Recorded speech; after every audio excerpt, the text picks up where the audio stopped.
First up, while concerns about police brutality, particularly against black men and women, have taken hold of much of the nation's attention, I'm not so sure you can say the same of the president. Because while he did take his first action to address that outcry today, he seemed to get a little distracted over a nearly half-hour Rose Garden speech. And then we got hit by the virus, along with the rest of the world, and now I'm building it up again. Here we go again. But I'm building it up again, and it's moving fast. These are the people, the best, the smartest, the most brilliant anywhere. And they've come up with the AIDS vaccine.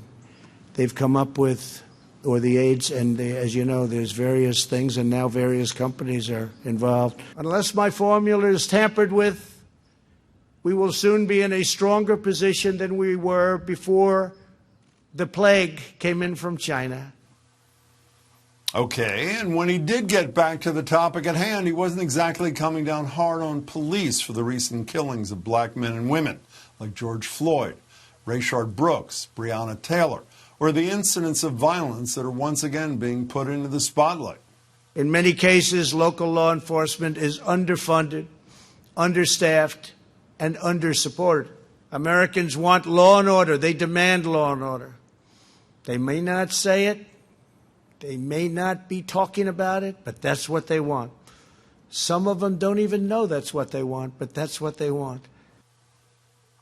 I love it when people tell others that they want what they didn't even know they wanted. As for that order the president signed, it creates a national database of excessive force complaints, encourages the involvement of mental health professionals in many calls, and offers financial incentives for police departments to meet certification standards in the use of force, including this standard. Chokeholds will be banned, except if an officer's life is at risk. Sounds like an exception with a lot of wiggle room. What Trump's order does not do is address concerns about racial profiling and the higher likelihood excessive force will be used against the person of color. And it spoke volumes that he was flanked by law enforcement and police union representatives, including Bristol County Sheriff Thomas Hodgson, instead of the families of victims. All part of the whole law and order president persona, which has been increasingly rubbing many in the armed forces the wrong way, as they believe Trump has been dangerously politicizing the military. In fact, just a couple of days before the president addressed the graduating class at the U.S. Military Academy, hundreds of West Point graduates signed off on an open letter to the class of 2020 saying, quote, "We are concerned that fellow graduates serving in senior-level public positions are failing to uphold their oath of office and their commitment to duty, honor, country." The letter did not name names, but it also came not long after members of the National Guard and others forcefully cleared away peaceful protesters, and Joint Chiefs of Staff General Mark Milley and Defense Secretary Mark Esper walked alongside President Trump to St. John's Church in the minutes after. Milley did later apologize, and as you recall, Esper did signal disapproval of the president's embrace of the Insurrection Act. But this is just part of a larger pattern that's been increasingly concerning my next guest, one of the many signatories of that letter, retired Army Colonel and BU Professor Emeritus Andrew Bacevich. Andrew Bacevich, thanks so much for joining me, as always. Well, thank you for having me. What do you fear is the consequence of Trump's politicization of the military, or, as you write in your letter to the class of 2020, using the military as a weapon against fellow Americans engaged in legitimate protest? What concerns you? Well, I have to say that I have, as a former officer, have great confidence in the commitment of the officer corps today to the military professional ethic, to the idea of military officers staying out of politics. That said, the episode that you referred to seemed to demonstrate the willingness of the president, as our commander-in-chief, to trample on the civil-military relationship that it really is the foundation of military professionalism.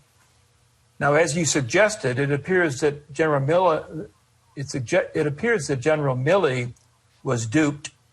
I believe he should have allowed himself to be duped, and his appearance that day in Lafayette Square really was an utter disgrace. Well, in addition to Milley's apology and saying, as you said, he was duped, I'm sure you have read what former Defense Secretary General Mattis had to say on June 3rd. Donald Trump is the first president in my lifetime who does not try to unite the American people, does not even pretend to try. Instead, he tries to divide us. We're witnessing the consequences of 3 years without mature leadership. Milley, Mattis, there are many more. Have you? To a layperson like me, it almost borders on a revolt of the military. Have you ever seen anything like this vis-a-vis a president? Well, not on this scale. But recall that in 1948, President Truman issued an executive order that desegregated the armed forces. We've forgotten about this, but the United States Army refused to comply. And the Army didn't desegregate until the Korean War. Many people will recall that when Bill Clinton was elected president in 1992, he indicated his determination to issue his own executive order, which would allow gays to serve military. That, too, elicited sharp pushback by the Joint Chiefs of Staff, led at that time by General Colin Powell. All of that said, I don't think we've seen anything like what's going on today. But let me make an important point here. I think we're in deep trouble if we are relying on retired senior military officers to call our attention to the importance of the Constitution and abiding by the Constitution. The fact that senior officers are doing that suggests that there is quite a vacuum that our civilian leaders, apart from those in the administration, are failing to fill. Well, you know, let's talk about the military leaders in the administration for another minute, if we can. Former Senator Corker from Tennessee famously said a year or so ago, the generals are what stand between us, the American people, and chaos. Did the generals fulfill the obligation that Senator Corker suggested they had? Well, that is not the role of the military. We need to remind ourselves of that. But the notion that the notion that the generals, Mattis, McMaster, Kelly, that they were going to be the so-called adults in the room who were going to guide the president and prevent him from doing stupid things, that simply didn't pan out. But when you said a second ago that's not their responsibility, you also wrote in that letter with your hundreds, I think more than 1,000 colleagues, the principle of civilian control is central to the military. It doesn't imply blind allegiance. So doesn't that provide an opportunity for even those currently serving in leadership positions to provide some sort of buffer for the American people, or is that inappropriate? No, within bounds, that's absolutely appropriate. I mean, here we come back to the Milley case, and we don't have any direct knowledge of conversations between President Trump and General Milley. But given what occurred in Lafayette Square, that was an example of an episode where the senior most officer on active duty should have said to the president, "Sir, we don't do that. Sir, that's not our role." Now, that kind of direct talk might have cost General Milley his job, and had it done so, he probably today would be a great American hero rather than somebody whose reputation has been very badly tarnished. But I want to understand this point a little further. Let's assume, for argument's sake, that after the president said he was ready to send active military troops into the states under his interpretation of the Insurrection Act to put down what he described as violent protests. And then Defense Secretary Esper said what he said, the president backed off. Let's assume he hadn't backed off. What would have been the appropriate response from military leaders ordered by the President of the United States to send active troops into the states of the United States to put down protests? I think in that particular circumstance, the proper response would have been to resign. again, to indicate clearly an objection to the president's order as inappropriate, if not illegal, and to refuse to allow our professional military to be dragged down that path. Is there any positive that you see to, I mean, even though I know you're deeply troubled by this president's politicization, the flip side is the military has responded in a way that, other than the examples that you cited a minute ago, we haven't seen in decades. It seems to me that helps cause the average American to take a harder look at that relationship that you think is so critical between the commander-in-chief and the military forces of this country. Am I being unduly optimistic? I think so. Jim, I've been writing books and articles for about 20 years now, calling on our fellow citizens to pay more attention to the civil-military relationship in every aspect, whether we're talking about the way generals get along with presidents, or whether we're talking about this so-called all-volunteer force of ours, which basically, contracts out the defense of the country to a very small number of our fellow citizens. And I regret to say that the subject of civil-military relations simply does not seem to resonate with the public. I have a feeling, I respectfully disagree and think it may resonate better as a result of this recent contretemps. I hope I'm right and I hope you're wrong. Can I quote you to you, if you don't mind, Andrew Bacevich? You co-wrote an op-ed for the LA Times recently with a fellow West Point graduate. Your opening line was, "The United States must be the only nation in the world that names military posts after traitors." I assume most people know what you're talking about, but tell us what you were talking about and what you think the fix is.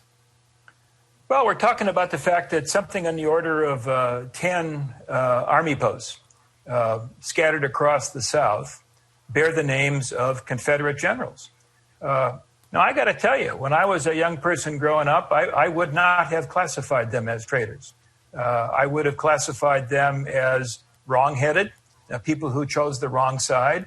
It's only my own sort of raising of political consciousness that enables me to recognize those individuals for what they were. Most of them, by the way, were graduates of the United States Military Academy. Right. They abandoned the Army. They abandoned their country. They killed many American soldiers wearing the uniform of the United States Army, and they do not deserve to be honored in any way whatsoever. So we should rename those Army posts. So can I exhibit my cockeyed optimism again and have you slap me down if you choose? The Senate Armed Services Committee, controlled by Republicans, stood up to the president. The leaders of the Pentagon stood up to the president on that issue, and he said he wouldn't even consider it. Those are positive developments, are they not? They are. I mean, and of course, let us acknowledge that we are in a political season now where just about everybody, with the exception of Mr. Trump, wants to get on the right side of the race question. And renaming Army posts that are currently named after Confederate generals is one way to do that. I applaud the initial efforts on the part of the Congress to do that. I hope that they will follow through and that this will happen promptly. But, let's see how it plays out. Well, we only have a minute left, Andrew Bacevich. You're a brilliant student of the past. If we can spend just 45 seconds on the future. If Donald Trump is reelected, is he a chastened commander-in-chief after the blowback from the generals and others, or is he an emboldened commander-in-chief based upon his reelection? I don't think we can use the word chastened and Donald Trump in the same sentence. My guess would be that if he's reelected, and I pray to God that he will not be, that one of the first things he'll do will be to fire General Milley, to make the point that Milley's pushback was, from Trump's point of view, unacceptable.